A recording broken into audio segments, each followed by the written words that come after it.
హరి ఓం శ్రీ గురుభ్యో నమః. అవిద్యానామంతస్థిమిరమిహిరద్వీపనగరీ జడానాం చైతన్యస్తబకమకరందశ్రుతిఝరీ దరిద్రాణాం చింతామణిగుణనికా జన్మజలధౌ నిమగ్నానాం దంష్ట్రామురరిపువరాహస్య భవతి. శుక్లాంబరధరం విష్ణుం శశివర్ణం చతుర్భుజం ప్రసన్నవదనం ధ్యాయేత్ సర్వవిఘ్నోపశాంతయేత్. వందే గురుపదద్వంద్వమవాన్మనసగోచరం రక్తశుక్లప్రభామిశ్రమతర్క్యం త్రైపురం మహః. సానందమానందవనే వసంతం ఆనందకందం హతపాపబృందం వారాణసీనాథమనాథనాథం శ్రీవిశ్వనాథం శరణం ప్రపద్యే.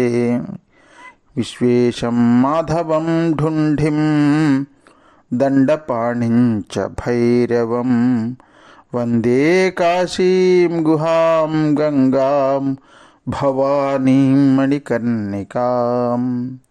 హర నమః పార్వతీపతయే హర హర మహాదేవ శంభో శంకర. కాశీ వియోగజనితమైనటువంటి విరహతాపాన్ని పోగొట్టుకున్నటువంటి మహాదేవుడైనటువంటి శంకరుడు తన యొక్క విరహతాపాన్ని పోగొట్టడానికి ప్రధాన కారకుడైనటువంటి గణపతిని విశేషంగా సత్కరించాడు. అనేక మంది గణపతులు కాశీలో మనకి దర్శనమిస్తారు. ముఖ్యంగా 56 మంది గణపతులు ప్రత్యేకంగా అక్కడ చెప్పబడతారన్నమాట. సందర్భానుసారంగా ఆ 56 మంది గణపతులు మనం చర్చించుకునే ప్రయత్నం చేద్దాం. సరే, గణపతిని సత్కరించిన తర్వాత పరమశివుడు అనేక వరమైనటువంటి వరములు భక్తులకు కూడా ఇచ్చాడు. తర్వాత కిరణ, ధూతపాప, గంగా, యమున, సరస్వతి అని ఇవి 5 నదులు ఈ పేర్లతో పిలువబడుతూ ఉంటాయి. ఎక్కడైతే నారాయణుడు వెళ్ళి కాళ్ళు కడుక్కుని స్నానం చేసాడో ఆ చోటనే ఈ 5 నదులు కలిసి పంచనదీ తీర్థం కింద అక్కడ పిలువబడుతూ ఉంటుంది. దీన్నే పాదవదిక తీర్థము అని కూడా అంటారు. ఎందుకంటే శ్రీమన్నారాయణమూర్తి మొట్టమొదట అక్కడ కాళ్ళు కడుక్కున్నటువంటి చోటు. అక్కడే కిరణ, ధూతపాప, గంగా, యమున, సరస్వతుల సంగమం కూడా ఉంది. దానికి సంబంధించినటువంటి విశేషాన్ని అంతటినీ కూడా చెప్పిన తర్వాత బిందుమాధవుడికి సంబంధించినటువంటి ఉత్పత్తి కథను చెప్తాను వినవయ్యా అని అగస్త్యుల వారికి సుబ్రహ్మణ్య స్వామి చెప్తున్నారు. ఏ కథనైతే వినడం వలన తత్క్షణమే మానవుడు పాపముల నుంచి విముక్తి పొందుతాడో, ఐశ్వర్యం వియోగాన్ని పొందడో, పరమేశ్వరుని యొక్క పరిపూర్ణమైనటువంటి అనుగ్రహానికి పాత్రుడవుతాడో అటువంటి కథను చెప్తాను వినవయ్యా అని కుమారస్వామి లోపాముద్రా సహితంగా ఉన్నటువంటి అగస్త్యుల వారికి చెప్పడం ప్రారంభించారు. మందర పర్వతం నుంచి ఏనాడైతే మహాదేవుడైనటువంటి శంకరుడు కాశీక్షేత్రానికి చేరుకున్న తర్వాత దివోదాస మహారాజు ఆ క్షేత్రం నుంచి తొలగింపబడ్డాడో, నారాయణమూర్తి కాశీక్షేత్రానికి వచ్చి కాశీని వదిలిపెట్టి మళ్ళీ వైకుంఠానికి వెళ్ళాలి అనేటటువంటి భావాన్ని ఇంకా పొందనటువంటి వాడై ఆ కాశీక్షేత్రంలోనే విరాజిల్లుతున్నాడు.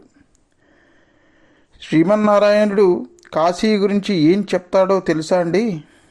నిజానికి ఏ లోకాల్లో అన్నింటికన్నా ఎక్కువ సుఖాన్ని, సంతోషాన్ని కలిగించేటటువంటి లోకం ఏదైనా ఉందా అంటే లోకాలన్నిటిలోని అది కేవలం వైకుంఠమే.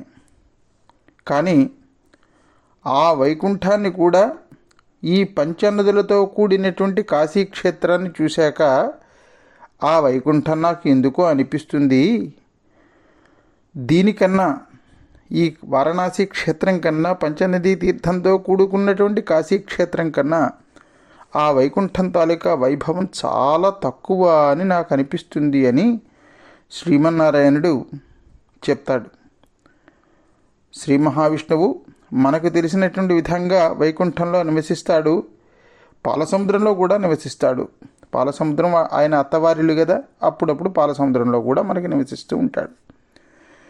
పరమ పవిత్రమైనటువంటి ఆ క్షీరసాగరంలో నివాసం చేస్తున్నప్పుడు సనక సనంద సనత్కుమార సనత్సుజాతి మునులు ఆయనకు స్తోత్రం చేస్తూ ఉంటే ఎంతో ఆనంద అనుభూతిని పొందేటటువంటి ప్రభువు ఇప్పుడు ఏమంటాడు అంటే, ఈ పంచనదీ తీర్థంలో ఎన్ని గుణాలున్నాయో అవేవీ కూడా అటు వైకుంఠంలో కానీ ఇటు పాలసముద్రంలో కానీ నాకు కనిపించవు. నేను ఇంకో చోట కూడా ఉంటాను, దాన్ని శ్వేతద్వీపము అని అంటారు. అక్కడ కూడా నాకు సకల సౌకర్యాలకైతే ఏం లోటు లేదు. కానీ కిరణ, ధూతపాప, గంగా, యమున, సరస్వతుల సంగమమైనటువంటి ఈ పంచనదీ సంగమ తీర్థంలో నాకు కలిగేటటువంటి ఆనందానుభూతి నాకు శ్వేతద్వీపంలో కూడా కలగదు. నారాయణ, నీ చేతులలో ఒక చేతిలో శంఖం, రెండవ చేతిలో చక్రం ధరించి ఉంటావు కదా, అవి నీకు ఆనందం కలిగిస్తున్నాయా అని అడిగామనుకోండి, ధూతపాప యొక్క జలముల నుండి నేను ఏ విధమైనటువంటి ఆనంద అనుభూతులను పొందుతానో, నా చేతులలో ఉండేటటువంటి శంఖ, చక్ర, గద, కౌముదికి, నందకాల వల్ల నాకు అంతటి ఆనందానుభూతి కలగడం లేదు అని ఈ వృత్తాంతాన్ని నారాయణుడు గరుత్మంతుడికి చెప్తున్నాడు. సరిగ్గా ఇలా గరుత్మంతుడికి నారాయణమూర్తి చెప్తున్నటువంటి సమయంలో అగ్నిబిందు అనేటటువంటి పేరు గల ఒక మహావిష్ణు భక్తుడు నారాయణమూర్తి గురించి ఉపాసన చేస్తున్నట్ట. కాశీక్షేత్రంలో చేస్తున్నాడు ఆయన.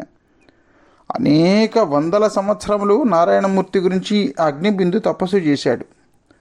ఆయన తపస్సుకు మెచ్చినటువంటి నారాయణుడు శంఖచక్ర గదా పద్మ వనమాల విరాజితుడై ఆ అగ్నిబిందు సమీపానికి వెళ్ళి ప్రత్యక్షమయ్యాడు.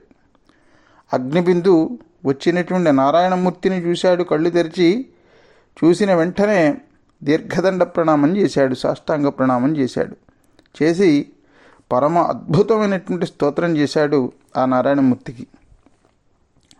శ్రీనమః పుండరీకాక్ష బాహ్యాంత శౌచదాయనీ సహస్రశీర్షా పురుష సహస్రాక్ష సహస్రపాత్. వేదాలలో ఉండేటటువంటి మంత్రాలు వాటంతట అవే పరిగెత్తుకుని వచ్చేస్తూ ఉంటాయి భక్తుల దగ్గరికి. నమామితే పదద్వంద్వం సర్వద్వంద్వ నివారకం నిర్ద్వంద్వయాద్యా విష్ణు జిష్ణాదిసురవందిత.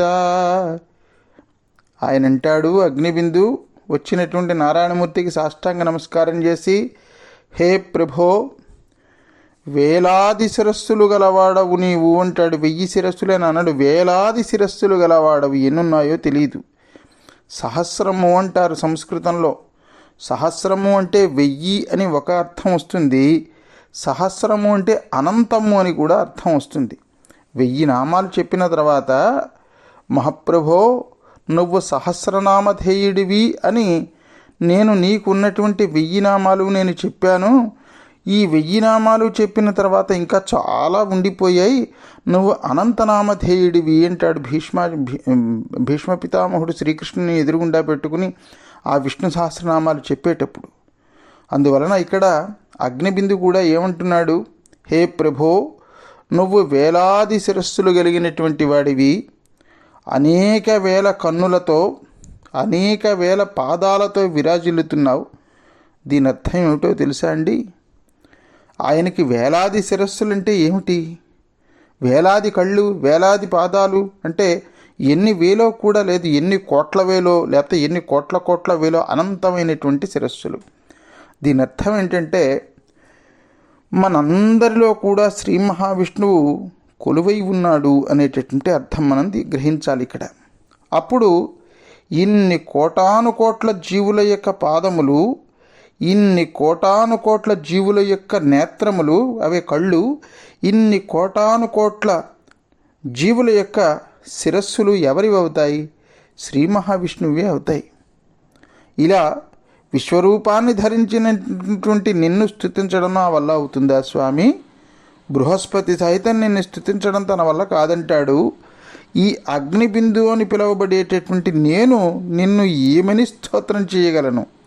బృహస్పతే కాదు, నువ్వు ఉన్నావు అని నీ ఉనికిని తెలిపేటటువంటి వేదాలు సహితం నిన్ను స్తుతిద్దామని ముందుకు వచ్చి మళ్ళీ అనుకుంటాయి, ఈయన్ను స్తుతించడం మన వల్ల అయ్యే పని కాదు అని వెనక్కి వెళ్ళిపోతాయి అని ఆ అగ్నిబిందు స్తోత్రం చేస్తున్నాడు. తర్వాత జరిగినటువంటి కథా కార్యక్రమం మనం రేపటి భాగంలో శ్రద్ధగా వినేటటువంటి ప్రయత్నం చేద్దాం భక్త మహాశైలారా. అంతవరకు స్వస్తి ప్రజాభ్య పరిపాలయంతాం న్యాయేన మార్గేణ మహిమహీషాః. గో బ్రాహ్మణేభ్య శుభమస్తు నిత్యం. లోకా సమస్తా సుఖినో భవంతు. సర్వే జనా సుఖినో భవంతు. హర నమః పార్వతీపతయే. హర హర మహాదేవ శంభో శంకర.